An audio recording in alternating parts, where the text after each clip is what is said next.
John, te habíamos convocado para hablar sobre democracia. Evidentemente, la conversación habitual para la que te convocan es sobre Venezuela, escenarios electorales y en el caso del año 2020, incluso en se debe participar o no en una elección parlamentaria en diciembre.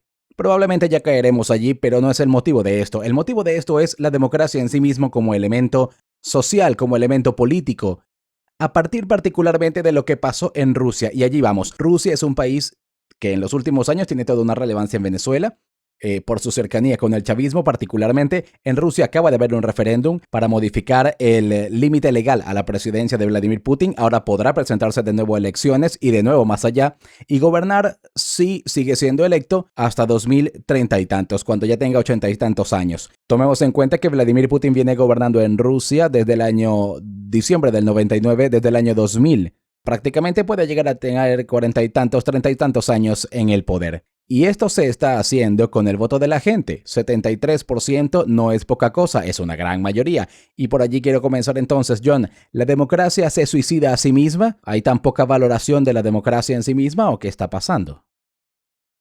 Claro, para responder la pregunta, Víctor, en primer lugar, muchísimas gracias por tu gentil invitación y desde luego siempre es un placer hablar contigo, siempre es un placer conversar y compartir. Responder esa pregunta equivale, para hacerlo con propiedad, a colocarla en su contexto. En efecto, en la Rusia post-Unión Soviética hubo un intento de transición a la democracia, que en efecto es un episodio fallido de democratización en la misma medida en que Yeltsin renuncia en diciembre del 99 y eso precisamente da acceso a que Putin llegue al poder. Así que esa es la historia que hay que recordar. Rusia viene de un experimento fallido de transición a la democracia y la llegada de Putin lo que hace es revertir precisamente ese esfuerzo preliminarmente democratizador. Así que lo que está ocurriendo en Rusia es la resultante de unos 20 años de influencia política y de creciente control por parte de Putin. Y desde luego, una consulta electoral en un contexto autoritario no tiene obviamente la función de legitimación ni de selección de autoridades ni de contribución a la decisión sobre algunos temas públicos de relevancia como lo tienen las democracias. En los regímenes autoritarios las elecciones tienen autoridades. Así que esto es lo primero que hay que decir. En regímenes autoritarios, claro que se corre el riesgo de que las elecciones, si no son instrumentadas como parte de una estrategia que favorezca la liberalización política o la democratización, claro que pueden ser utilizadas para asesinar a la propia democracia o para amputarla. Pero claro, podríamos hablar de ejemplos exactamente contrarios. Es decir, hay ejemplos para cualquiera de los dos casos. Hay ejemplos en los cuales el uso de la elección contribuyó a terminar de cerrar los pocos espacios que quedaban, los pocos espacios y pocas garantías democráticas que quedaban en un contexto en donde ya el régimen autoritario se había impuesto. Del mismo modo que podemos hablar casos de regímenes autoritarios en los que se utilizan las elecciones para abrir válvulas de escape y permitir una restitución de garantías que han sido violadas. Es decir, hay casos para ambos tipos de situaciones. En el ambiente más moderno, en lo más siglo XXI que nos podamos ubicar, se dan más los casos del voto como instrumento justamente para negar después la democracia. Si podemos hablar del caso Erdogan, por ejemplo, del caso Putin, del caso Trump, incluso algunos lo meten allí, y el caso, por supuesto, Nicolás Maduro. Claro, esto nos remite a un fenómeno que es de escala global, porque es que resulta que estamos en la tercera ola de autocratización en el mundo.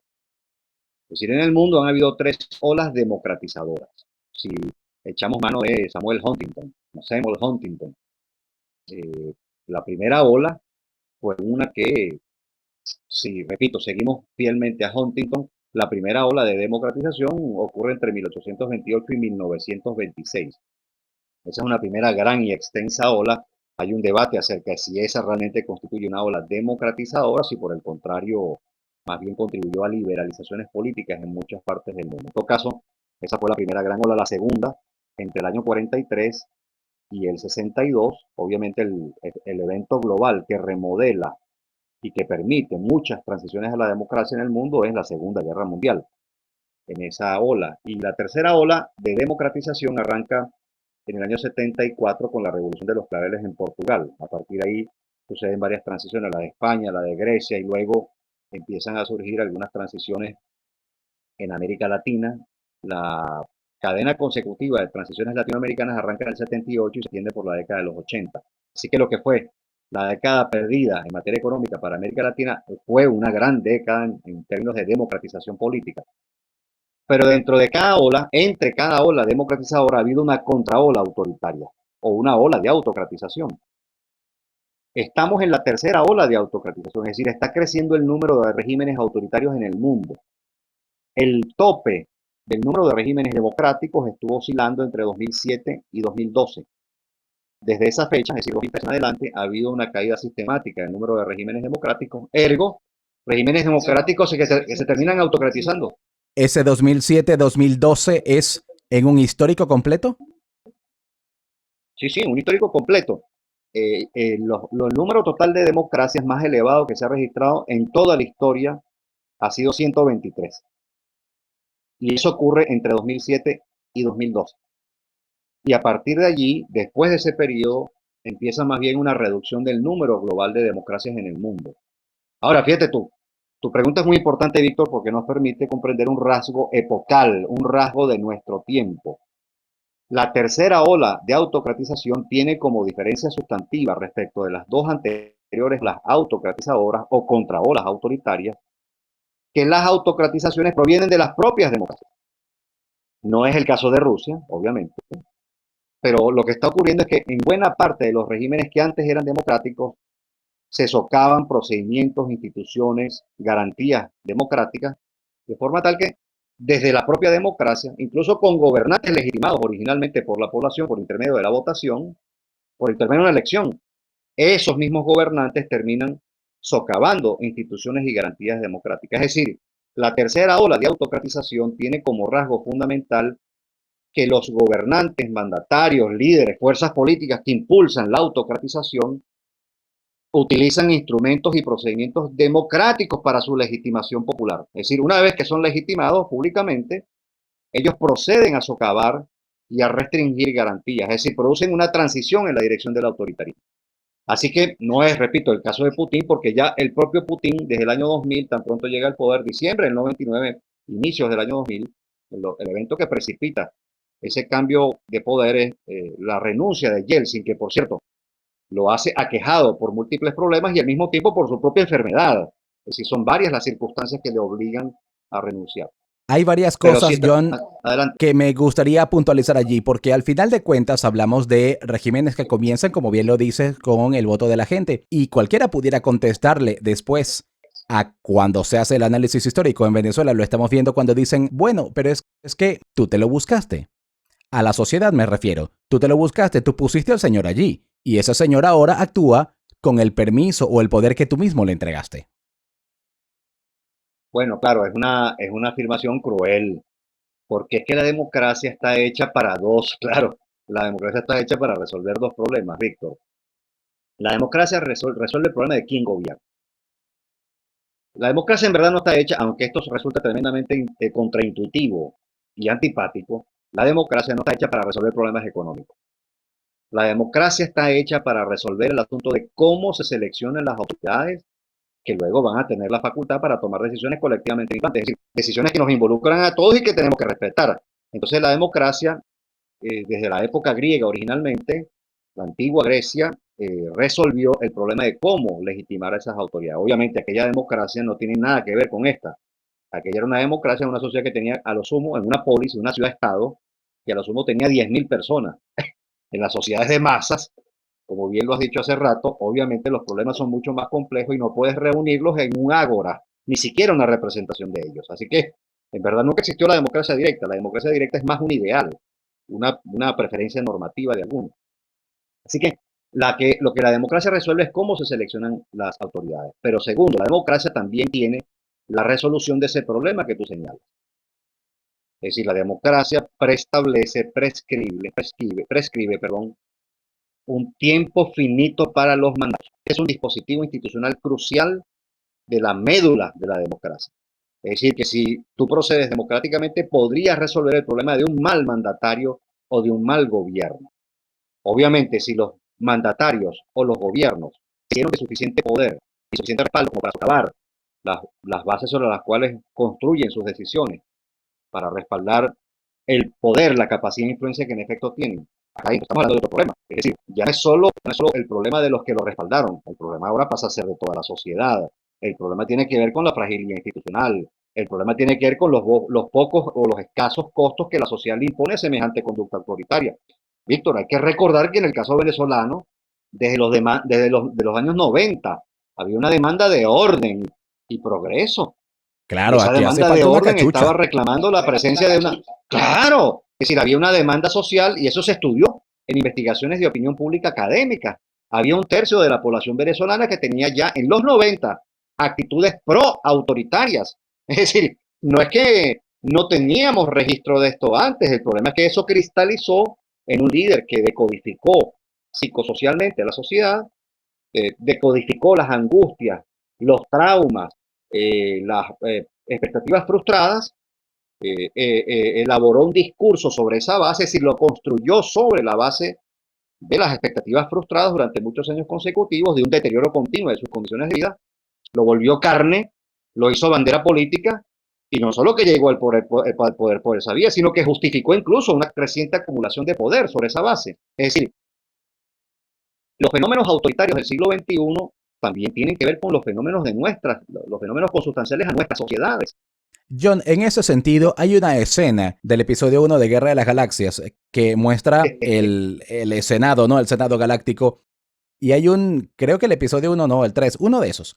Y se hace un aplauso cuando el canciller es nombrado canciller supremo, etcétera, todos los poderes para él. Canciller Palpatine. Correcto. Y Amidala dice, así muere la democracia, con un sonoro Sí, aplauso del público. sí, En este sí, caso, sí. todo lo que has narrado que hizo Chávez en Venezuela lo hizo con una popularidad brutal, tanto así que Chávez sigue siendo popular después de muerto. Según encuestas post-mortem, digamos, su figura sigue teniendo respaldo popular. Y cualquiera pudiera decir que lo que ha pasado en Rusia también fue con respaldo popular. Sí, y ahí voy con la pregunta, o parte de la pregunta, lo primero lo del aplauso, pero lo segundo es, si la reelección en sí misma, la reelección indefinida, la reelección constante es antidemocrática, Uribe también lo intentó en Colombia y también con mucho aplauso. Entonces, al final de cuentas, ¿de qué estamos hablando? Bueno, es que Víctor, vaya pregunta tan buena, la verdad. Es que el problema atiende a tres nódulos, Víctor. Hay un primer esfuerzo de hacer la sociedad, que es la democratización del acceso al Estado. Pero obviamente hay espacios sociales que no se democratizan. Entre otras cosas porque es imposible democratizarlo. Tú puedes democratizar el espacio de la iglesia católica en el que se toman decisiones. Tú puedes democratizar el espacio de la empresa privada en el que se toman decisiones. Si tú tienes un hijo de 5 años, tú vas a democratizar la toma de decisiones con él. Hijo, siéntese conmigo y vamos a deliberar acerca de estas opciones estratégicas que tenemos en mente, que tenemos disponibles para... No, no, es decir, hay sectores sociales en los cuales, digamos, tú no operas democráticamente. Ahora, esto es respecto de la esfera privada de toma de decisiones, pero respecto de lo público, si es imprescindible, especialmente si usted tiene talante o formación democrática, es imprescindible que se obre de esa manera. Así que en el mundo, y esta es una crítica que acusó hace muchos años Norberto Bobbio, lo que ha ocurrido es una democratización del acceso al Estado, no propiamente una democratización de la sociedad. Una democratización de la sociedad requiere un esfuerzo persistente por formar y reproducir una cultura democrática, una cultura cívica. Así que allá tendemos el segundo módulo del problema. Y parte de lo que estamos hablando hoy tiene que ver con la fragilidad de los procesos de socialización política democrática en nuestras sociedades. Es decir, ¿por qué, por ejemplo, el relato autoritario sigue siendo seductor? Él no se confiesa autoritario, pero a la postre se revela como autoritario. ¿Por qué ese relato no se identifica desde su germen como propio autoritario y se combate? ¿Por qué es seductor? Bueno, porque la gente también suele buscar alternativas mágicas, decían Macridis y Giulion, un par de autores, en un libro que se llama Las ideologías políticas contemporáneas. En momentos de desorden y gran ansiedad social, ideas y propuestas simples acerca del futuro encuentran oídos atentos. Y en efecto, y dicen luego, las ideologías son grandes simplificadoras de la realidad. La verdad es que la ideología le propone a la gente unas coordenadas para poder entender lo público, para poder entender la política, pero la ideología no puede sustituir la realidad política en sí misma. La ideología es una instalación en el mundo. Yo te explico a ti cómo funcionó el pasado, el presente y cómo podrá llegar a funcionar el futuro. Te doy unas coordenadas pero obviamente estas coordenadas tienen unos sesgos cognitivos, un selection bias. Entonces, a lo que me quiero referir es, para cerrar la respuesta a tu pregunta, que me parece muy importante, es que también tiene que ver este problema de la creciente autocratización de algunos regímenes democráticos, tiene que ver con las fallas de nuestra sociedad por vertebrar y reproducir una formación, una socialización política propiamente democrática. Tiene que ver con nuestros valores, con nuestros principios, si realmente privilegiamos a la democracia o no. A veces en lo público privilegiamos, en el debate público privilegiamos el talante o el comportamiento democrático, pero en nuestra esfera privada somos profundamente autoritarios. Usted quiere ver un espacio en donde se practica cotidianamente un profundo autoritarismo y hasta intolerancia. Métase en el Twitter un rato para que usted vea. En el Twitter usted ve comportamientos abiertamente antidemocráticos. John, la idea de izquierda o derecha, ¿qué tanto influye de esa no democratización, de ese autoritarismo hacia donde va caminando? Y me refiero incluso a la sociedad moderna ya, ¿no? Cuando estamos ya se supone en el siglo XXI, caramba, tiene que ver si se es de izquierda, si se es de izquierda, si es de derecha. Hay más tendencia en alguno de los dos alas de esta diatriba a ser más autoritario que el otro, porque mucho se habla de eso, ¿no? Se dice, es que el comunismo es dictadura per se, pero la derecha también tiene sus ejemplos, ¿no? En este momento, ¿cómo está ese péndulo? Yo tendría que estudiar eso con detalle, Víctor. Te confieso que no he estudiado, por ejemplo, una clasificación que encararía no pocos problemas metodológicos, una clasificación utilizando el eje izquierda-derecha para decir, bueno, cuáles son de derecha, cuántos son de izquierda y especialmente cuántos de los regímenes no democráticos son de izquierda y de derecha. Porque hay dos puntos, pero claro, sería interesante una precisión numérica acerca de cómo es esa distribución y cómo se ha comportado a lo largo de por lo menos algún periodo. Pero, Víctor, ha habido regímenes autoritarios de derecha y de izquierda. ¿Cómo no? Varios en el cono sur, bastante conocidos, de autoritarismo de derecha. El caso de la tríada Viola, Videla y Galtieri, por ejemplo, o el régimen de Hugo Banzer, ¿sí? Típicamente de derecha. O el caso contrario, el autoritarismo, la dictadura de Velasco Alvarado en el Perú, ¿sí? De izquierda. También la de Nicaragua en tiempos de Ortega, la vieja experiencia y la nueva, en el caso cubano, que es el emblema de la izquierda radical, la izquierda extremista, y en efecto de un régimen totalitario a la postre. Es decir, ahí hay para todos los gustos. Te vas a encontrar líderes con talante autoritario en la izquierda y en la derecha. Trump es uno, por ejemplo, que tiene talante autoritario. El régimen todavía no es autoritario en Estados Unidos, pero ya los índices internacionales empiezan a registrar un deterioro de algunos procedimientos e instituciones democráticas en los Estados Unidos desde la llegada de Trump al poder. Así que hay para todos los gustos.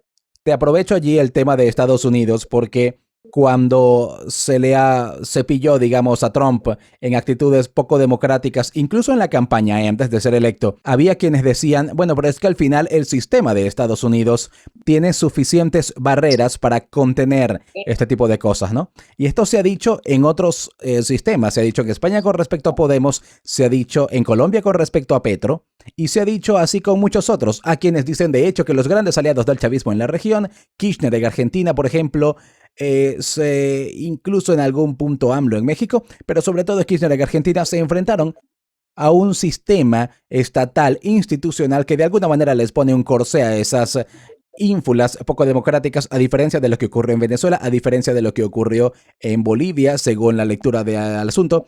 La noción es saber cuáles son esas camisas de fuerza institucionales que uno puede detectar o que puede haber para controlar esas ínfulas dictatoriales, siendo o no democráticas, por decirlo así. De Venezuela se decía que era la democracia más sólida del continente y aquí estamos donde estamos. Sí, claro. Bueno, Víctor, una primera precisión antes de abordar este tema de la mayor importancia. La democracia en parte del mundo es invulnerable. La democracia es una conquista contingente. Y esto, desde luego, puede angustiar la medida de la presencia normativa elegida por muchos, me incluyo entre ellos, como la mejor forma de gobierno, el mejor sistema político. Esto podría eh, inducirnos a tener preocupación. Y creo que sí debemos tener preocupación. Es precisamente la vigilancia ciudadana, la socialización democrática. La democracia exige un demos relativamente informado, Víctor. La democracia exige un demos que haga uso, primero que conozca sus derechos y garantías, y por otro lado que haga uso de ellos. Es decir, la democracia contemporánea también requiere de una sociedad que ejercite las prácticas y garantías democráticas de forma de estimular y elevar las barreras de entrada a aquellos actores antidemocráticos que podrían llegar a socavarla. Entonces hago esta primera observación porque es que ni la democracia norteamericana podría considerarse en estricto sentido invulnerable. Cuidado, cuidado. Revisa, por ejemplo, en los Estados Unidos cómo se seleccionó el fiscal. Revisa, por ejemplo, en los Estados Unidos qué está pasando en la Corte Suprema.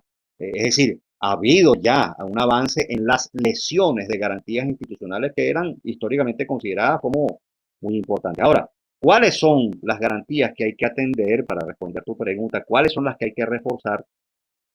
Bueno, Philip Schmitter y Terling Carl, un par de autores de lujo, un par de politólogos de primera línea, escribieron ya hace unos cuantos años, 19 años, en el año 91, escribieron un artículo que apareció publicado en el Journal of Democracy, eh, que se titulaba ¿Qué es la democracia y qué no?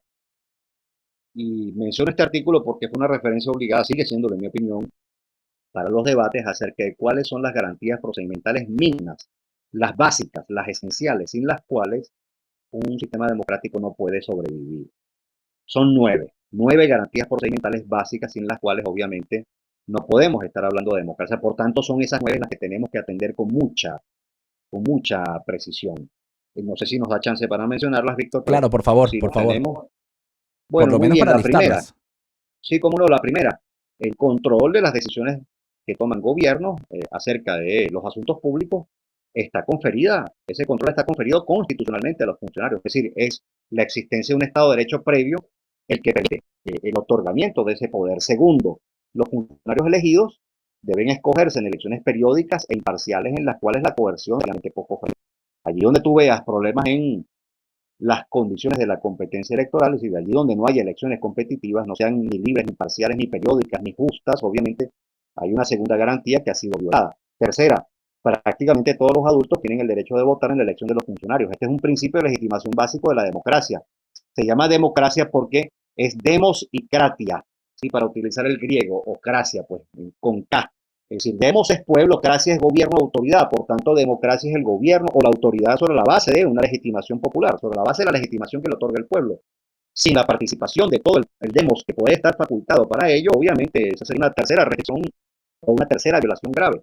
Cuarta, los ciudadanos tienen el derecho de expresarse sobre asuntos públicos definidos con amplitud sin el peligro de castigos graves. No es que te puedas expresar, no es que puedas opinar públicamente, es que ellos no tengan represalia alguna a la postre, porque si hay alguna represalia, entonces no estamos hablando del clima de opinión libre que se requiere en democracia. Quinto, prácticamente todos los adultos tienen el derecho de postularse para puestos de elección en el gobierno, es decir, en democracia, todo el mundo que no esté sujeto a una interacción civil, a una sentencia penal, todo el mundo puede ser elegible, todo el mundo. Ahora, allí donde hay inhabilitaciones administrativas, obviamente se viola esta garantía. Sexta, los ciudadanos tienen el derecho de buscar fuentes alternativas de información. Es más, existen fuentes alternativas de información y están protegidas por la ley en las democracias.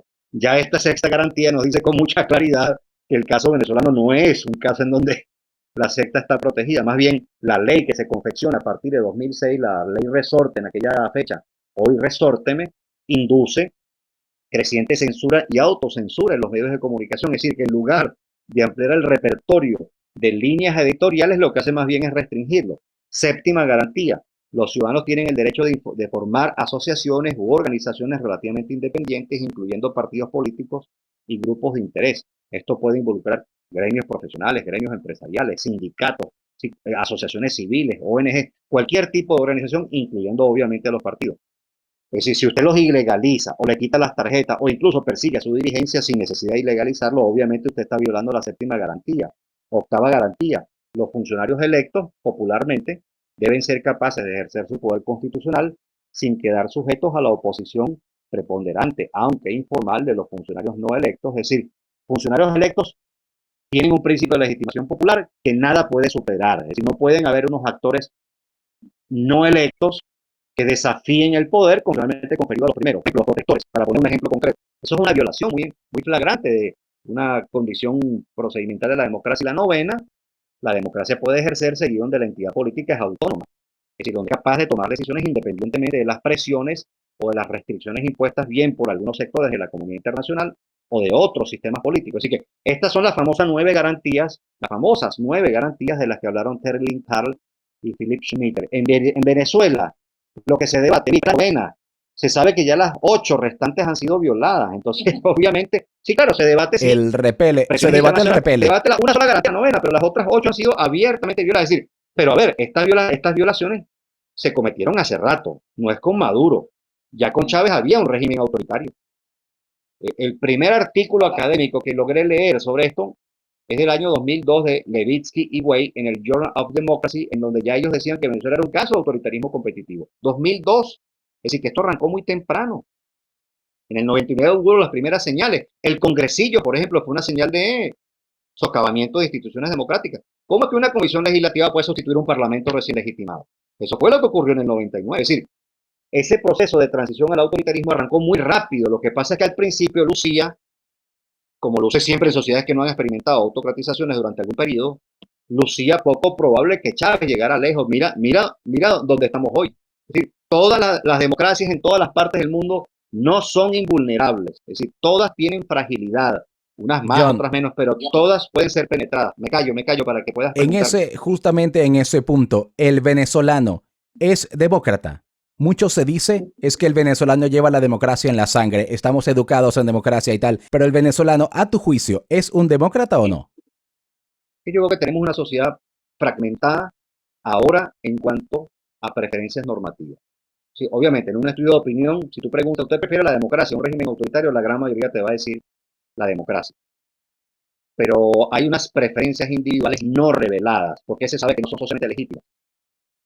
Y repito, existen noticias de estudios de los 90 en donde cerca de un tercio de la población venezolana ya tenía, con una batería importante de preguntas, ya tenía actitudes políticas proto o pro autoritarias. Si tú me preguntaras, Víctor, leyendo algunos estudios de opinión, habría que hilar más fino en este análisis, hacer una investigación destinada específicamente a este tema.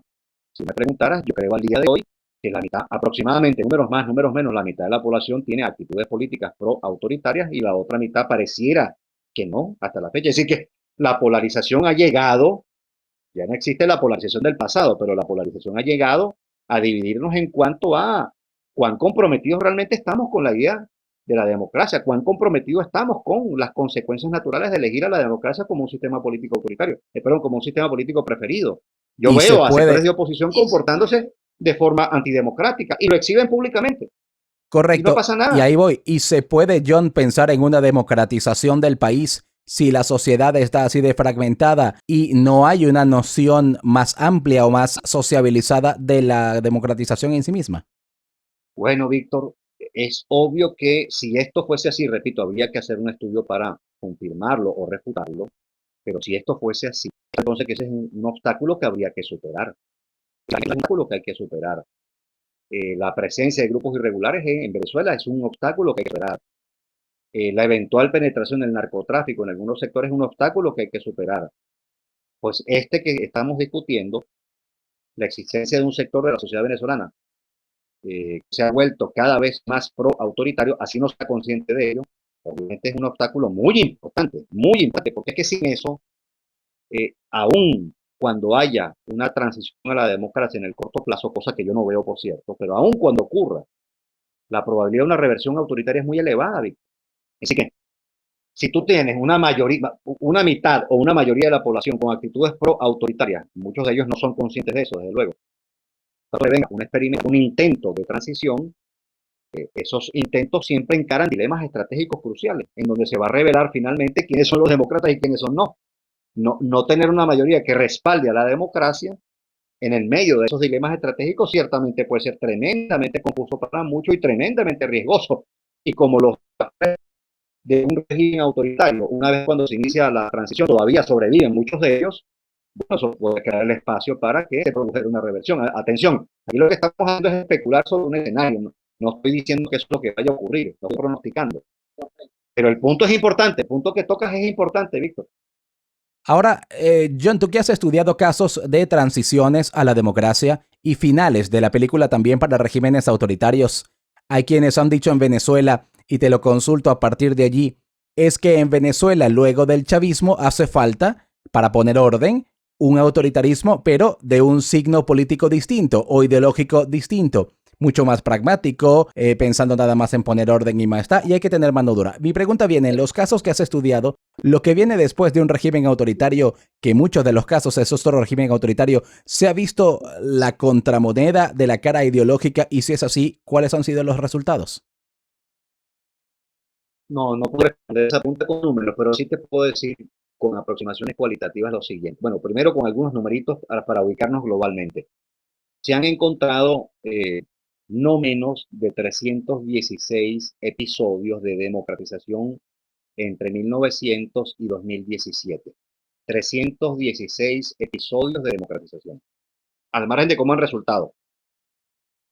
De esos episodios, por cierto, en 150 países. Estamos hablando de una muestra de 150 países, 316 episodios de democratización entre 1900 y 2017. De esos episodios, 100, no menos de 120, hasta 2017 ya hemos encontrado tres más, 2018 y 2019, pero hasta 2017 hubo 120 episodios exitosos de democratización. 120 episodios exitosos, de 316. Eso quiere decir, Víctor, que 186 episodios fueron fallidos y que 10 episodios adicionales fueron censurados. En suma, 196 de los 316 episodios han sido intentos fallidos de democratización. Esa es una primera pista importante porque te da idea de cuán compleja es una transición a la democracia. Aunque 120 no es un mal número, no es la mayoría. No es la mayoría. Segunda pista está, entre comillas, conforme a la cual a gobiernos de izquierda a veces, después le suceden gobiernos de derecha, y peor aún, esta tiene es una hipótesis que tiene una actualización que es la que tú acabas de mencionar. Autoritarismos de izquierda deberían seguirle. Autoritarismos de derecha, algunos lo formulan incluso como preferencia normativa. Es decir, repito, algunos ni se cuidan de comunicar públicamente que son antidemocráticos. Algunos no se cuidan. Pero esta tesis es profundamente dañina. Y es profundamente dañina y peligrosa por dos razones. Primero, porque nada garantiza, nada garantiza que, para poner un ejemplo característico en la conversación venezolana de hoy, nada garantiza que pasar de un autoritarismo de izquierda en Venezuela a uno de derecha ofrezca mayores garantías.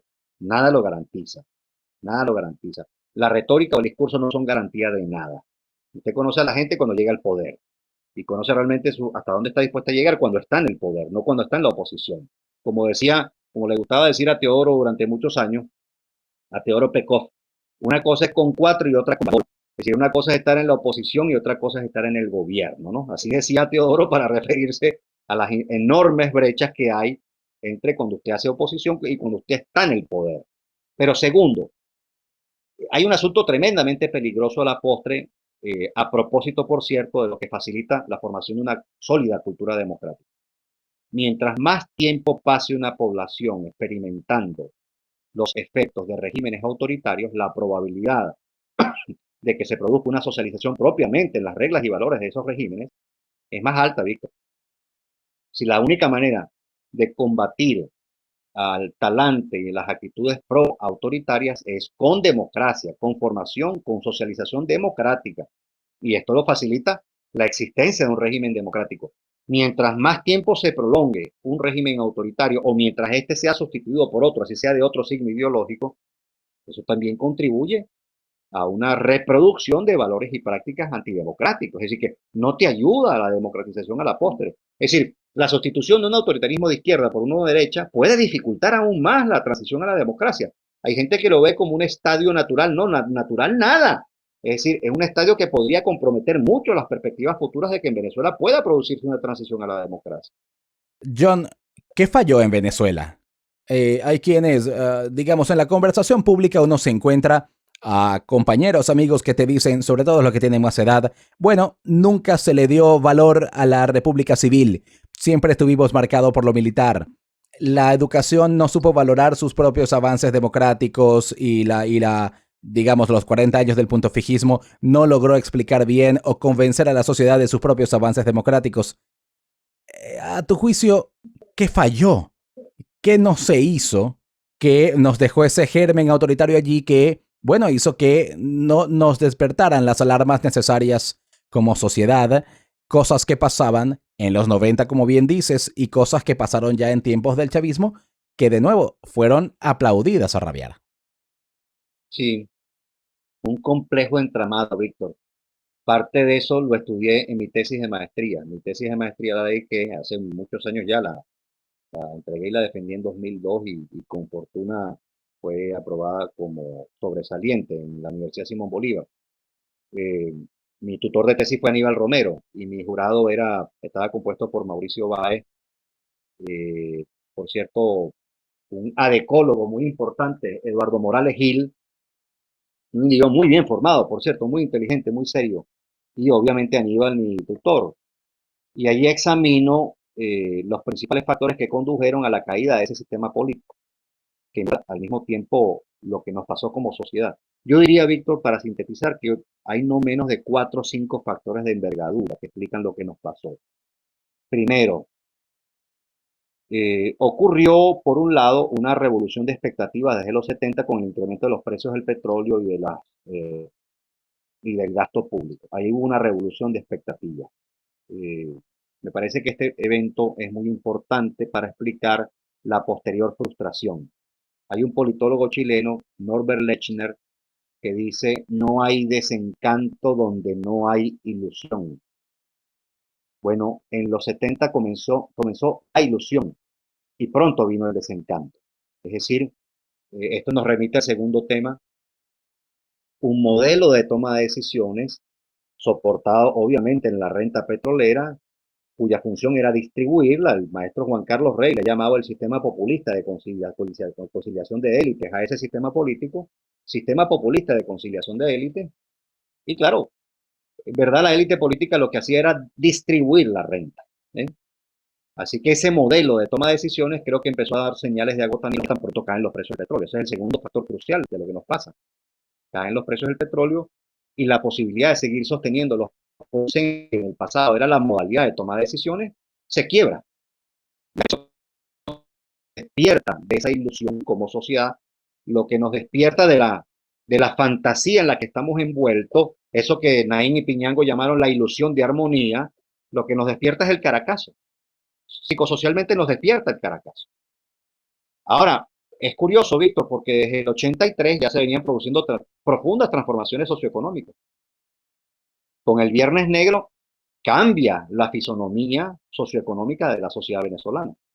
Ya en el 88 la mayor parte del país es pobre, 53%, casi 54% del país es pobre, ya en el año 88, antes del Caracazo. Del año 79 viene cayendo el ingreso real de los venezolanos.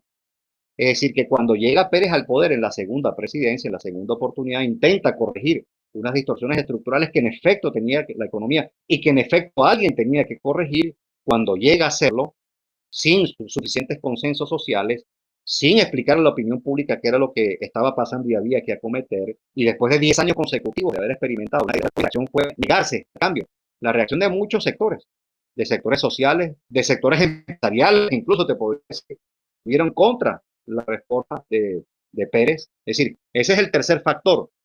Tercer factor, no éramos conscientes de lo que se fue engendrando en la década de los 80 como consecuencia de distorsiones macroeconómicas que estuvieron asociadas obviamente al modelo rentista de ese sistema político, que promovió y reforzó ese sistema político. Cuarto factor, bueno, con Pérez culmina con el primer Pérez, la primera administración se quiebra un consenso básico sobre la estrategia de desarrollo. Con el segundo Pérez también se intenta imponer una nueva estrategia que no logra consenso. Así que el cuarto factor es la profunda inestabilidad política que sucede en los 90 como consecuencia de la ausencia de ese consenso. Es decir, y aquí viene un factor que es crucial, el papel de la élite política. La élite política fue advertida con antelación de esto, Víctor. Si tú lees los libros de Aníbal Romero, si lees los libros de Luis Salamanca, de la década de los 80, si lees, por ejemplo, los libros del Terling Harald, de Diego Bautista Urbaneja, es decir, ya habían algunas señales de alerta. Si lees a Margarita López Maya, es decir, si lees a los intelectuales venezolanos, ya habían suficientes señales de alerta. Estamos hablando de finales de los 80. El propio Juan Carlos Rey, que era un poco más optimista frente sobre las perspectivas del sistema político democrático, ya advertía algunas señales, aprendí algunas señales de alerta en los 80. La élite política fue miope, no vio la magnitud de lo que se engendraba con el crecimiento de la pobreza durante tanto tiempo. Así que por esta vía llegamos al quinto factor, quinto y último para simplificar. Esto puede dar pie a una conversación muy larga, pero el quinto fue que esa frustración acumulada de expectativas, desde los 80 hasta los 90, en Venezuela se produjeron 2 décadas consecutivas de deterioro socioeconómico, Víctor. 2 décadas consecutivas de deterioro socioeconómico, con la excepción de unos 3 años de la administración, de la segunda administración de Pérez. Pero fueron 2 décadas de deterioro socioeconómico, desde el 79 hasta el 98, o más exactamente desde el 80 hasta el 80, hasta el 98, casi 2 décadas.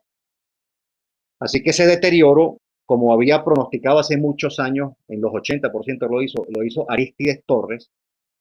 Aristides pronosticó, y por cierto, viene al caso a propósito de lo que estamos hablando sobre cómo se deterioran las democracias. Aristides pronosticó que allí donde hay alternancia, pero no la mayor parte de los ciudadanos no perciben un cambio relevante en su condición de vida o no, terminan volteando hacia alternativas antidemocráticas, ¿viste? Esto es lo que ocurre.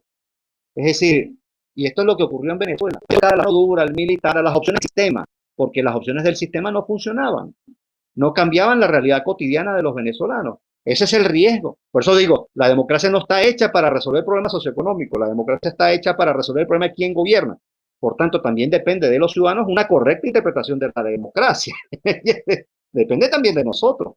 Quiero ir cerrando. Hemos hablado de cómo la democracia se fagocita a sí misma, se va destruyendo en sí misma, pero también de cómo la democracia puede reconstruirse a sí misma, ¿no? Mencionabas 2 palabras que voy a utilizar de clave, de encaje para esta pregunta. Élites y advertencias, o élites, democracia, élites e intelectualidad.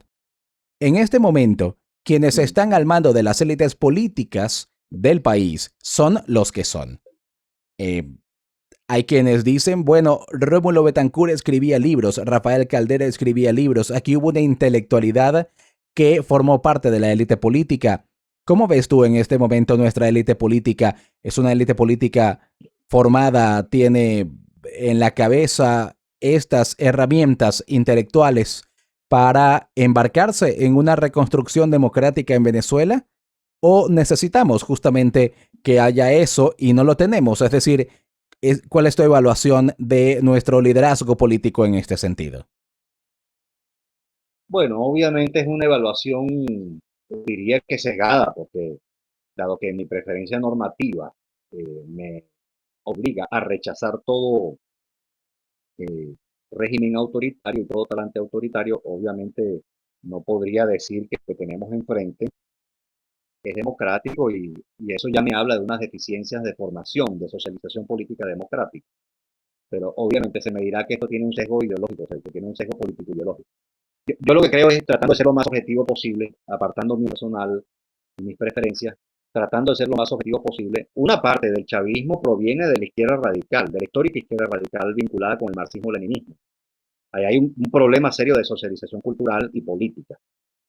Es decir, esos actores, muchos de ellos, los que no experimentaron resocialización democrática, muchos de ellos, digamos, todavía portan el estandarte de ese legado antidemocrático que obviamente eh, equivale, que obviamente representa el marxismo-leninismo o cualesquiera de sus variantes.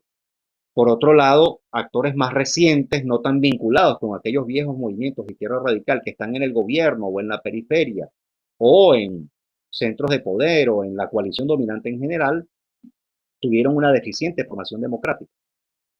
Por ejemplo, sé que la formación democrática de la antigua Fuerza Armada Nacional empieza a deteriorarse precisamente en los 90, que el propio sistema político empieza a cuestionarse en la institución militar desde finales de los 80 y principios de los 90. La expresión de esto es, una de las tantas expresiones de esto es el intento de golpe el intento de golpe de Estado de Chávez en el 92.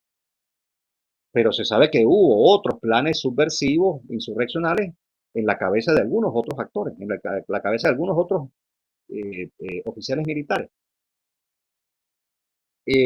Ahora, del lado de, es decir, que veo unas profundas deficiencias y carencias del lado de quienes gobiernan, al margen de que podrá haber excepcionalmente algunos que sí tienen talante democrático, seguramente muchos de ellos apartados de la toma de decisión. Es muy difícil separar en este momento el talante democrático y seguir respaldando un régimen abiertamente autoritario. Eso es una contradicción para mí, un oxímoron que no se puede resolver. Y del lado de la oposición el desafío no es menor, aunque tendría la impresión de que hay mayor compromiso en algunos actores, en algunas fuerzas políticas hay un mayor compromiso con la democracia. Lo que veo, como bien señalas, Víctor, es que la formación integral que tenían los antiguos políticos no es la formación que suelen tener, no lo digo para generalizar, sino como tendencia de máxima, no es la formación que yo observo en la mayor cantidad de los líderes políticos de las nuevas generaciones.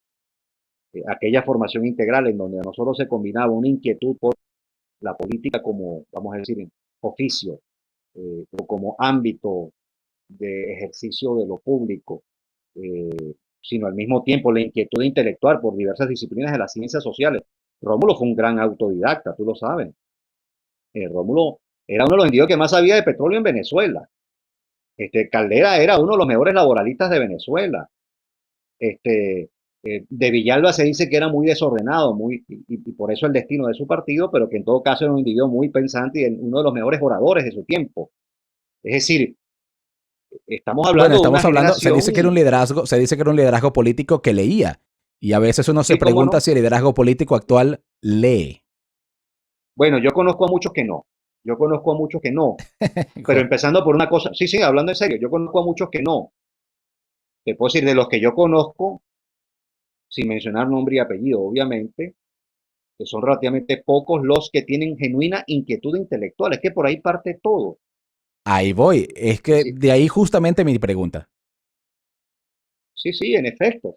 Y claro, en la medida en que algunos no tienen, unos cuantos no tienen inquietud intelectual, no se interesan por investigar sobre economía, sobre relaciones internacionales, sobre ciencia política, sobre sociología, sobre historia. Es decir, son materias básicas que cualquier político debería abordar.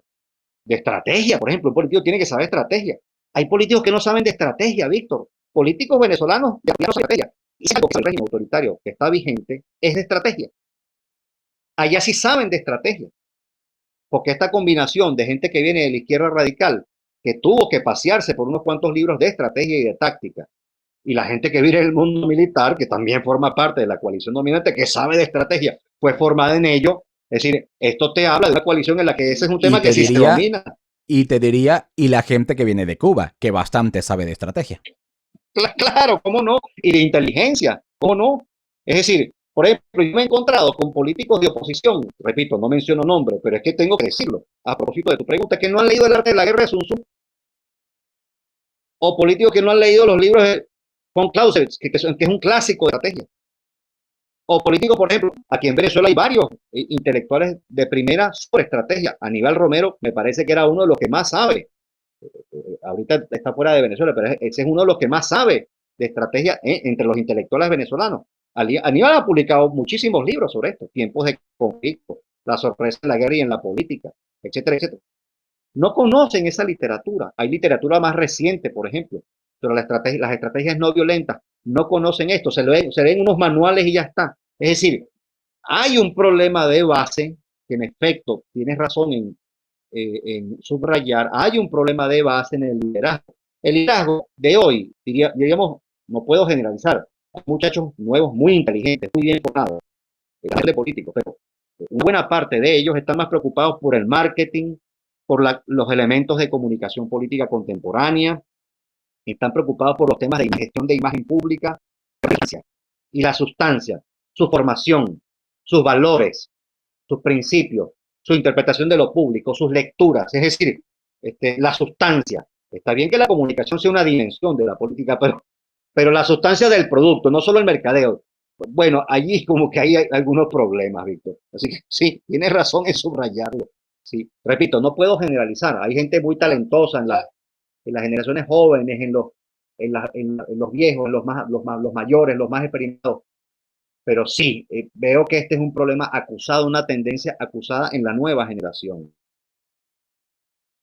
La última pregunta es, en base a todo esto que hemos hablado, de este retrato que hemos hecho de la democracia como sistema en sí mismo, que ya te has, bueno, has manifestado tu preferencia normativa, evidentemente, al respecto. Pero en base a Sí, eso, en claro. base a lo que hemos dicho de lo que tiene el venezolano en la cabeza al respecto y también de ese retrato de liderazgo político, ¿eres optimista de que Venezuela se encamina a una democratización en algún tiempo previsible o no? Sí, a mediano plazo, sí, Víctor. En el corto plazo, no. Es decir, en Venezuela, un conjunto de circunstancias, vulnerabilidades del actual régimen político, una preferencia normativa que pese a los 21 años todavía se puede mantener en la mitad de la población, eso es cualquier cosa. Es decir, ahí hay una materia prima con la cual trabajar por los esfuerzos democratizadores, distinto a casos como Corea del Norte o en Cuba, donde durante 3 generaciones consecutivas ya se perdió la pista de la socialización política democrática primaria que en algún momento hubo. En Cuba, las últimas elecciones más o menos decentes que hubo, estamos hablando de la década de los 40 y creo que una, si la memoria no me falla, de la década de los 50, mucho antes de que Batista llegara al poder por segunda vez. Es decir, que eh, eh, eh, las sociedades que pierden el hábito, las sociedades que pierden el hábito, que pasan muchas generaciones consecutivas formándose en las prácticas y valores de regímenes antidemocráticos, obviamente tienen más dificultad. Todavía en Venezuela hay una reserva de cultura democrática que me hace ser optimista a mediano plazo. Claro, Víctor, esto tiene que renovarse, esto tiene que alimentarse. Hay una tarea pendiente para la sociedad venezolana, para diversos sectores, para políticos, para intelectuales, para empresarios, para la oposición y los periodistas, para las jóvenes. Es decir, todos tenemos una tarea en el esfuerzo de procurar una transición democrática. No la veo a la vuelta de la esquina, en el corto plazo no veo, en el cortísimo plazo, los próximos meses o el próximo año, no veo esto, pero sí veo que un poco más adelante, con mayor coordinación estratégica, con mayor organización social, profundizando sobre los temas de fondo del futuro del país, hacia dónde queremos conducir el país, cuál es la imagen futura de Venezuela que nos figuramos, creo que trabajando esos temas podríamos acercarnos más adelante. Así que optimista a mediano plazo, sí. Y para cerrar, y ahora sí, a partir de allí, si no vamos a un escenario en corto plazo, según lo que ves, de democratización, bueno, entonces, ¿cómo sería el impacto económico de eso? Hay quienes te sacan el ejemplo de algunos países asiáticos donde no son países democráticos per se de librito y tienen unos resultados económicos importantes. ¿Pudiéramos pensar que Venezuela es entonces recuperable dentro de su propia falta de democracia? Sí, claro, en lo socioeconómico puede ocurrir y hay múltiples evidencias sobre esto. Muchas veces se ha estudiado en la investigación académica la relación entre desarrollo y democracia. Y hay una famosa investigación de Adam Pravorsky, Limongi, Chibok y Álvarez del año 2000, una investigación que todo el mundo cita, se llama así mismo Democracia y Desarrollo, Democracy and Development, en la que precisamente verifican los casos, se dedican a hacer un esfuerzo de análisis comparado a gran escala y llegan a dos conclusiones. Primero, facilita las condiciones de una ulterior democratización, mayores niveles de bienestar socioeconómico. Es decir, mientras más te aproximes a unos mejores niveles socioeconómicos, te puedes estar aproximando a los episodios de transición democrática. Te digo indirectamente porque no es condición suficiente. Y por otro lado, por cierto, que esto va contracorriente contra una tesis que nos han metido en Venezuela. En Venezuela nos ha dicho cierto sector opositor que mientras más empobrecidos y precarizados estemos, más fácil es que llegue la transición democrática. Pues resulta que la investigación prueba exactamente lo contrario. Es decir, es más factible aproximarse a una transición a la democracia mientras mejoran los niveles de vida, las condiciones socioeconómicas de vida. Y segundo, claro, obviamente esta es una precondición, no es la única suficiente, tienen que agregarse otras más, coordinación estratégica entre factores de oposición, etcétera. Pero lo económico podría llegar a mejorar aun cuando no estemos en democracia o no nos estemos aproximando a una transición democrática. De hecho, esa trayectoria nos podría ayudar en la dirección de la transición democrática. Lo que pasa es que, bueno, obviamente estamos hablando de posibilidades reales y no de nuestro marco de preferencias, que es lo que creo que ha operado en los últimos años a la hora de intentar probar con algunas opciones estratégicas. Son nuestras predilecciones, nuestras preferencias, nuestra fantasía, lo que ha dominado, o la de algunos, mejor dicho, lo que ha dominado la toma de decisiones, no las realidades, no lo que dice la experiencia internacional, no un análisis profundo de la situación venezolana y sus perspectivas futuras, en fin.